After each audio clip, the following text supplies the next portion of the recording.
In 1513, a broke, exiled diplomat named Niccolo Machiavelli wrote something so disturbing about human nature that the Catholic Church banned it, political leaders condemned it, and his own name became synonymous with evil for the next 500 years. Not because what he wrote was false, but because it was so uncomfortably, undeniably true that it threatened every comfortable illusion people held about loyalty, love, and human goodness.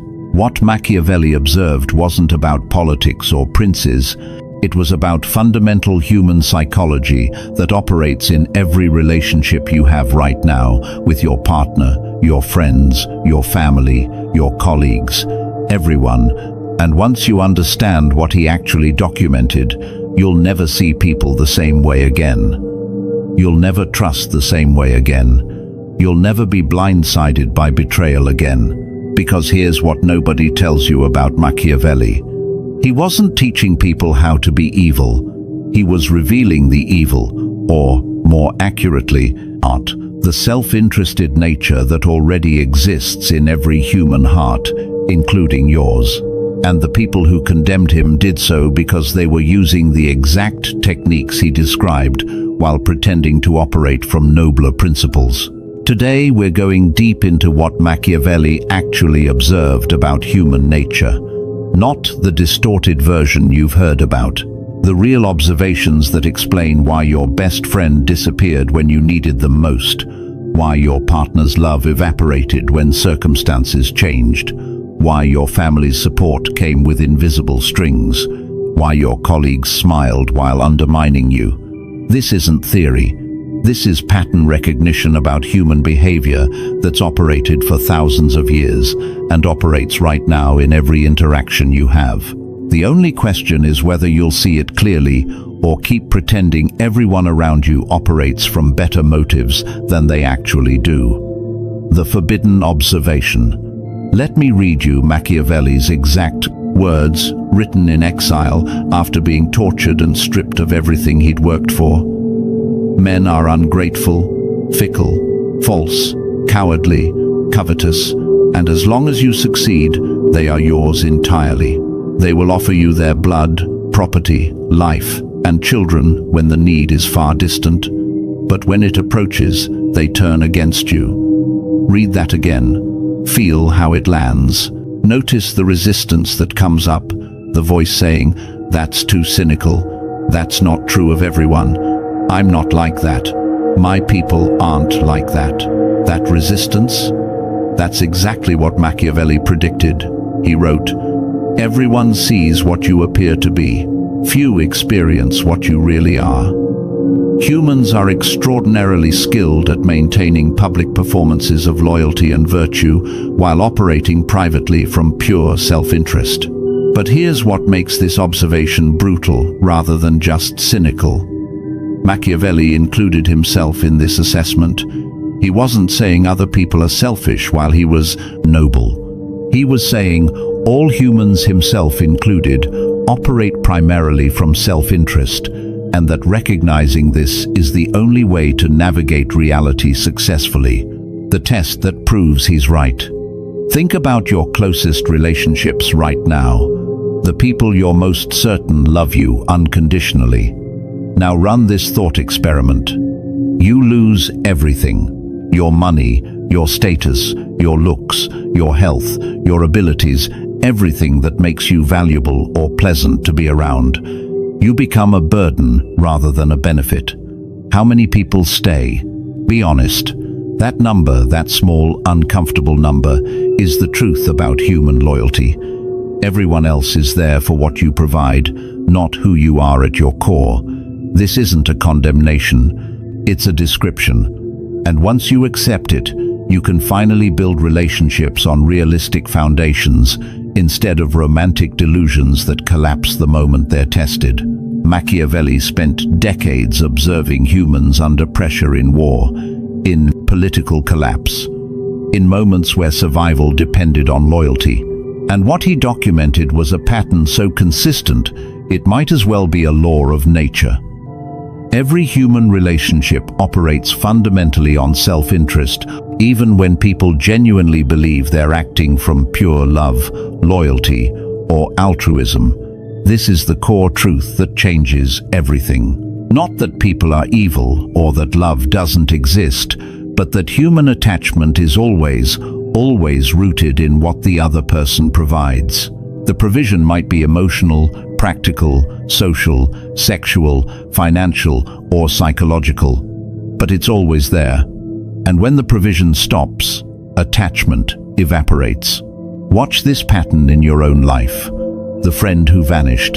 You had a close friend for years. Then circumstances changed, you moved, changed careers, got into a relationship, or stopped being fun because life got hard. Suddenly they're too busy to maintain the friendship. What happened? You stopped providing whatever benefit maintained their interest. Maybe you were entertaining, maybe you were useful, maybe you provided social access. When that benefit disappeared, so did they. The partner who lost interest. You were deeply in love. They claimed you were their everything. Then you lost your job, or got depressed, or stopped meeting their needs in some fundamental way. The love that seemed eternal evaporated within months. What happened? The exchange that sustained the relationship became unbalanced. You were taking more than you were giving, and human psychology doesn't tolerate that imbalance indefinitely. The family member who only calls when they need something. You haven't heard from them in months or years. Then they're in trouble, financial, emotional, practical, and suddenly they remember you exist. When the crisis passes, they disappear again. This pattern isn't unusual, it's the norm. Family relationships that feel unconditional are often just relationships where the exchange is less obvious, but equally real. The colleague who became distant. You used to be close at work, then you changed departments, or they got promoted, or your career paths diverged. The friendship that seemed genuine faded immediately. Why? Because the friendship was sustained by proximity, shared interests, and mutual professional benefit. Remove those factors, and the relationship had no independent foundation. Machiavelli would look at each of these scenarios and say, "Of course, what did you expect?" He observed that princes who thought their subjects loved them personally were shocked when those same subjects welcomed invading armies that promised better conditions. The love was never about the prince, it was about what the prince provided. Your relationships work the same way. The love isn't about you, it's about what you provide. And the moment you understand this, you stop being hurt by betrayals that were just people acting according to their nature when the exchange stopped benefiting them. The 3 core truths. Now, let's break down the specific mechanisms Machiavelli identified. These are the patterns that operate beneath every human relationship, whether people acknowledge them or not. Truth 1. People stay for benefits, not bonds, Machiavelli wrote. Men love according to their own will, and fear according to the will of the prince. Translation: people's affection is controlled by their own needs and desires, but their respect responds to your strength and enforcement of boundaries. This distinction is crucial. Affection is what people feel when you benefit them. Respect is what people demonstrate when you've proven you won't tolerate poor treatment. Most people confuse the two and wonder why the people who claim to love them most treat them worst. In romantic relationships, your partner doesn't stay because of your history together, because of the bond you've built, or because they made a commitment. They stay because the relationship continues to meet their needs better than available alternatives. The moment this calculation changes, when they meet someone who provides what you provide plus something extra, or when you stop providing what made the relationship valuable, the history becomes irrelevant and the bond dissolves. This sounds harsh until you examine your own behavior honestly. You've done the same thing. That friend you drifted from, that ex you lost feelings for, that hobby you abandoned, you stopped because the cost exceeded the benefit. You weren't evil, you were human. Everyone operates this way. The only question is whether you'll admit it or keep pretending your affections are purer than everyone else's. In professional relationships, your employer doesn't keep you because they value you as a person or because they're loyal to employees who've served them well. They keep you because replacing you costs more than retaining you in money, time, knowledge loss, or organizational disruption. The moment this calculation inverts, you're gone. This is why long-tenured employees get fired without hesitation when budgets tighten. The years of loyalty, the personal sacrifices, the times you went beyond your job description, none of it matters. When the cost-benefit analysis changes, understanding this prevents the naive devastation of discovering your employer never cared about you personally. In family relationships, even family bonds, which we're taught are unconditional, operate on exchange principles. Parents who provide financial support often receive caregiving in old age. Siblings who were close as children drift apart when their lives diverge. Family members who take more than they give find themselves gradually excluded from family functions. The exchange might be less transactional than workplace relationships, but it's still exchange. And family members who violate the implicit bargain, who take without giving, who cause more problems than they solve, who demand support without providing, it eventually find themselves on the outside regardless of blood ties. Machiavelli's insight. Once you accept that all relationships are exchanges, you can stop being hurt by people acting according to the natural laws of exchange. Your focus shifts from "why did they betray me?" to "what exchange sustained this relationship and what changed?" Truth 2. People test your boundaries constantly. Here's where Machiavelli gets really practical. He wrote, "Men never do good unless necessity drives them to it."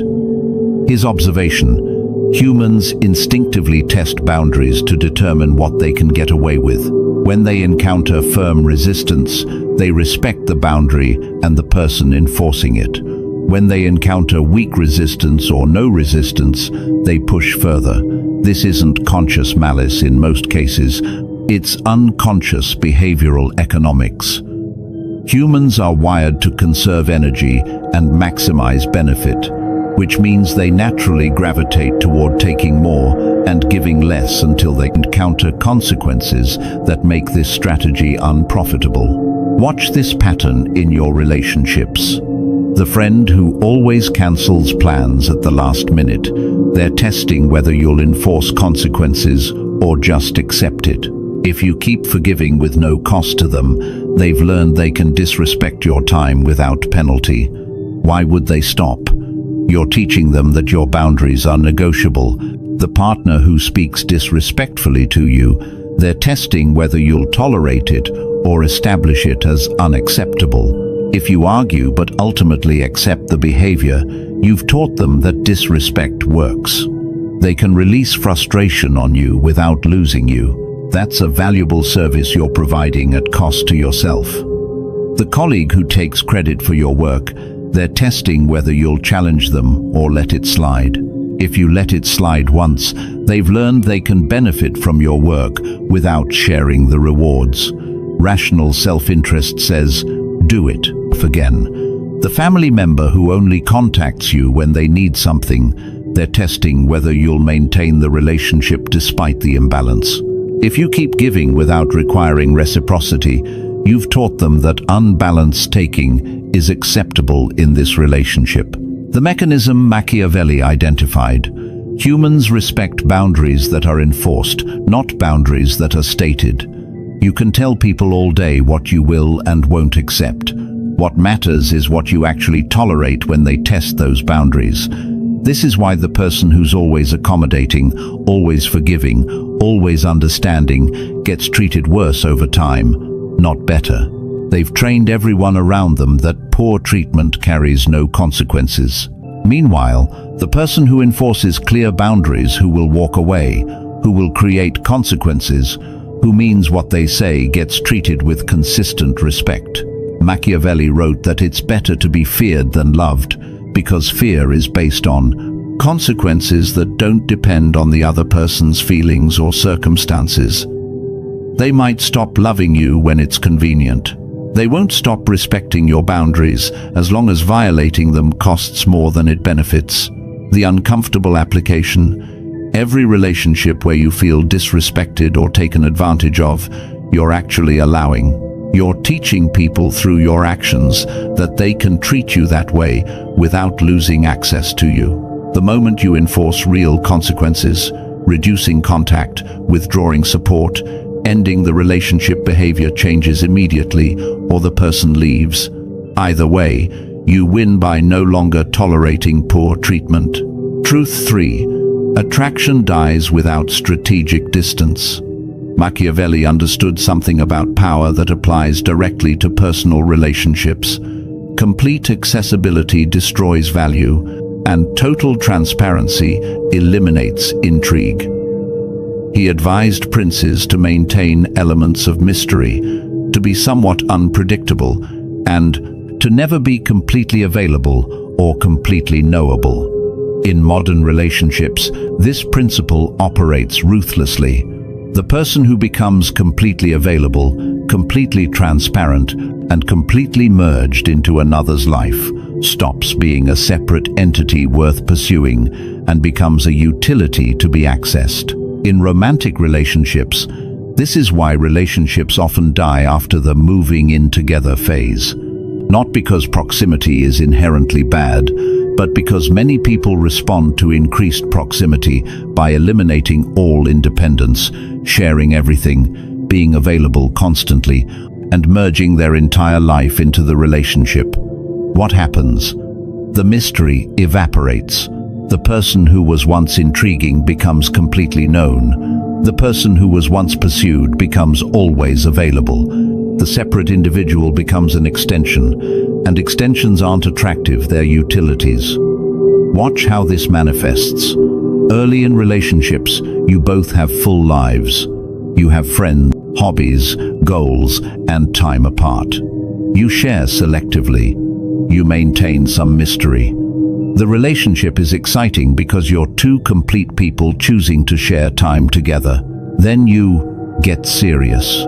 You drop your friends. You abandon your hobbies. You share everything. You're available 24/7. You have no life outside the relationship.